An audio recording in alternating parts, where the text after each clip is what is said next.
पाकिस्तान के बीच सबसे पहला जो बड़ा फैसला लिया गया था वो लिया गया था कि जो भी भारत में पाकिस्तानी नागरिक है उसको वापस भेजा जाए, क्योंकि जिस तरीके से वो घटना हुई उसके बाद कहीं ना कहीं सरकार जो एक बड़े स्टैंड लेती हुई नजर आई। लेकिन एक महिला जिसका नाम अभी भी पूरी तरीके से चर्चाओं में है वो है सीमा हैदर, और नाजिया इलाही मैम मेरे साथ बातचीत करने के लिए मौजूद है। मैम, भारत और पाकिस्तान के बीच जो भी बातें हुई उसमें सबसे बड़ा फैसला ये भी लिया गया था कि पाकिस्तानी नागरिक जो है वो सीधा भारत छोड़े और पाकिस्तान चला जाए। बॉर्डर पर हमने तस्वीर देखी, लेकिन मैं एक एज ए लॉयर आपसे बात करना चाह रहा हूं कि सीमा हैदर वाले मामले को आप कैसे देख रहे हैं, क्योंकि सीमा हैदर अभी भी यहां पर है। सीमा हैदर जो पाकिस्तानी नागरिक है, जो बिना वीजा के भारत आई, जो नेपाल के रास्ते एक घुसपैठिए की तरफ तरीके से भारत आई और भारत में आकर शादी की, बच्चा पैदा किया, क्या कहेंगे? देखिए, सबसे पहले तो मैं कहूंगी कि मैं इतनी वेली वकील नहीं हूं जो मैं एक नाचने गाने वालियों के लिए अपने वक्त को जाया करूं। मेरे पास देश के हित में और देश के प्रति बहुत सारे ऐसे काम होते हैं कानूनी जिसको मैं करती हूँ, और इतिहास के पन्नों पर मेरा नाम लिखा है कि इस देश से ट्रिपल तलाक हटाने में मेरे पिटीशन ने अहम भूमिका सर्वोच्च न्यायपालिका में निभाई है। और ऐसे कई अहम पिटीशन जो है वो सर्वोच्च न्यायपालिका में मेरी चल रही है, यहाँ तक कि कैलकाटा हाई कोर्ट में भी। बात आती है देश की सुरक्षा के लिए। अच्छी माँ नहीं है वो जो अपने प्रेम के लस्ट में और अश्लीलता में 4 बच्चों को संघर्ष में लेकर के और इतने बुरे दिशा में लेकर के वो भारत चली आई। और मुझे ऐसा लगता है कि सचिन एक पतला दुबला सा लड़का, एक कम एज का लड़का, उसको सिर्फ मोहरा बनाया है उसने, और ये बहुत ही चंड औरत है। इसके बारे में पाकिस्तान के कई विधायक जो वहां के हैं और कई नेता हैं, कई पत्रकार हैं, उन लोगों ने साफ लफ्जों में कहा है कि वो मिर्ची क्लब में नाचती थी। और कई ऐसे वीडियोस भी सीमा गुलाम हैदर के सामने आए जिसमें वो नाच गा रही है और अपने जिस्म को दिखा करके, अपनी अदाओं को दिखा करके कभी कमर में पैसा लगवा रही है, कभी मुंह में पैसा लगवा रही है और कभी उसके ब्लाउज में कोई पैसा ठूस रहा है। तो ऐसी महिलाओं के बारे में बात करना हम जैसे डिग्निफाइड महिलाओं के मान और सम्मान पर चुभता है। लेकिन देश की सुरक्षा की बात है तो बात करनी ही पड़ेगी।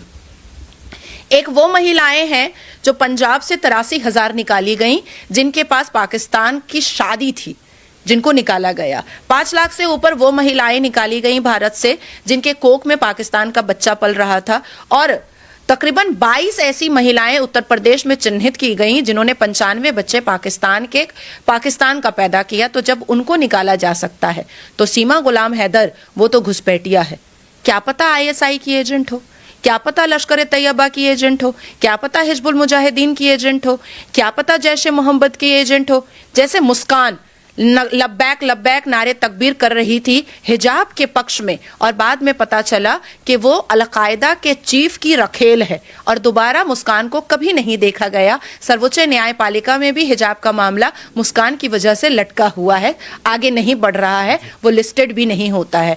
मैं देश को अब किसी खतरे में देखना नहीं चाहती हूँ, और ऐसा कौन सा उसके लिए कोई जड़ी बूटी या कोई ऐसा तावीज उसने पहना हुआ है जो देश की सरकार उसको निकालना नहीं चाह रही है, ऐसी कोई बात नहीं है। वक्त आएगा तो हम जैसे कानून की रक्षा करने वाली महिलाएं जाएंगी और रघुपुरा से बाल पकड़ के खींच करके निकाल करके अटारी बॉर्डर पर फेंकने की सलाहियत भी नाजिया इलाही खान रखती है।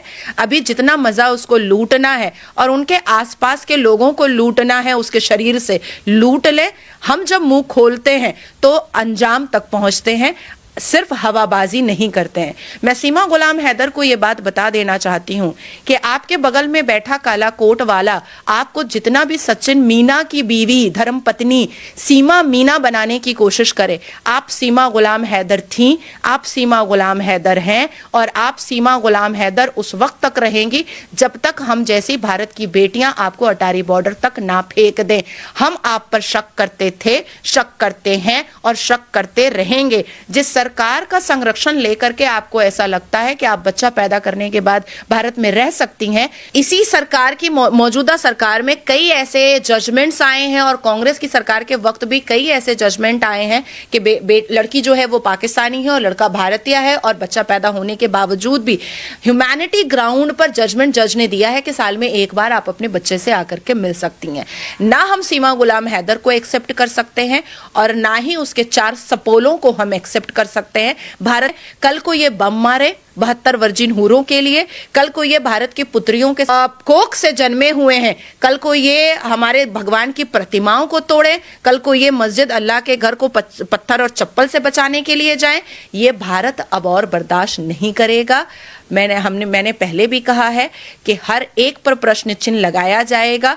जो भारत में रह रहा है, जब मैं उस पर लगा रही हूं, उसकी हरकतों पर और उसकी शब्दावली पर, तो ये तो घुसपैठिया थी, घुसपैठिया है, घुसपैठिया ही रहेगी। 22 तारीख की घटना को आप कैसे देखते हैं? क्योंकि 22 तारीख को जो सोशल मीडिया सीमा हैदर चलाती हैं, यूट्यूब चलाती हैं, 22 तारीख को वो एक घर में अलमारी लेकर आती हैं, और जो कई लोगों से मैंने इस विषय पे बात भी की ना, 22 तारीख को कुछ था, तब भी उन्होंने 22 तारीख को तिरंगा लहराया, श्रृंगार का सामान अपने यूट्यूब पर दिखाया, अलमारी लेकर आई। और उसके बाद 22 तारीख की घटना के बाद कोई भी उनके सोशल मीडिया पर देश से जुड़ा हुआ, जैसे वो 15 अगस्त को नारा लगाती थी भारत माता की जय का, तिरंगा फहराती थी, 26 जनवरी करती थी, 22 तारीख के बाद उनके सोशल मीडिया पर भारत में इतनी बड़ी घटना हो गई, 26 लोगों को मार दिया गया, भारत पाकिस्तान के बीच युद्ध भी हुआ, लड़ाई भी हुई, उनकी कोई भी वीडियो इस पर नहीं आई देश के प्रति।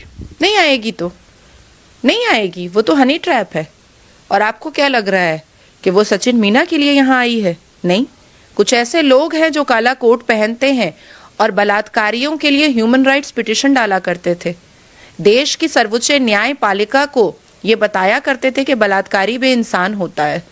देश की सर्वोच्च न्यायपालिका को ये गुहार लगाया करते थे कि ब्रूटल रेप और मर्डर करने वाले बलात्कारियों को ह्यूमैनिटेरियन ग्राउंड पर छोड़ दिया जाए। साजिशें बहुत लंबी हैं और उसको डिकोड करना हमारे कर्तव्यों का पालन है और हम करेंगे। फर्क सिर्फ इतना है कि हम खामोशी से करते हैं और कुछ लोग उछल उछल करके ये बताते हैं कैमरा के सामने कि सीमा को गुलाम हैदर मत बोलो, उसको सीमा मीना बोलो। बस एक आखिरी सवाल आपसे है, क्या लग रहा है कि आप तो लीगल एडवाइजर भी हैं, लीगल चीज़ें भी जानती हैं, सीमा को नागरिकता भारत की मिल सकती है? क्योंकि कहा जा रहा है कि सीमा को भारत की नागरिकता मिलनी चाहिए। राष्ट्रपति महोदया के सामने सीमा की पिटीशन एप्लीकेशन कहा, किस हिजड़े ने कहा है ये बात? किस हिजड़े ने कहा है? मुसलमान तो अपने गुप्त अंग का थोड़ा सा खतना करवाता है। जिसने ये बात कहा है, मुझे लगता है कि उसने अपना पूरा गुप्त अंग के साथ साथ अपना भेजा भी कटवा लिया है। और अगर कोई भी ये बात कह रहा है कि सरकार को सीमा गुलाम हैदर को नागरिकता देनी चाहिए, तो क्या वो स्टैम्प पेपर पर और सर्वोच्च न्यायपालिका में एफिडेविट देने को तैयार है कि आगे चल करके उसके सपोले, उसके पेकोक से निकला हुआ सपोला या सीमा गुलाम हैदर अगर कुछ आतंकवादी हरकत करती है तो साथ साथ उस व्यक्ति जो उसके पक्ष में बात कर रहा है और उसके पूरे परिवार को भी यासीन मलिक का रिश्तेदार बनाया जाएगा? ये लिख कर देने को तैयार है?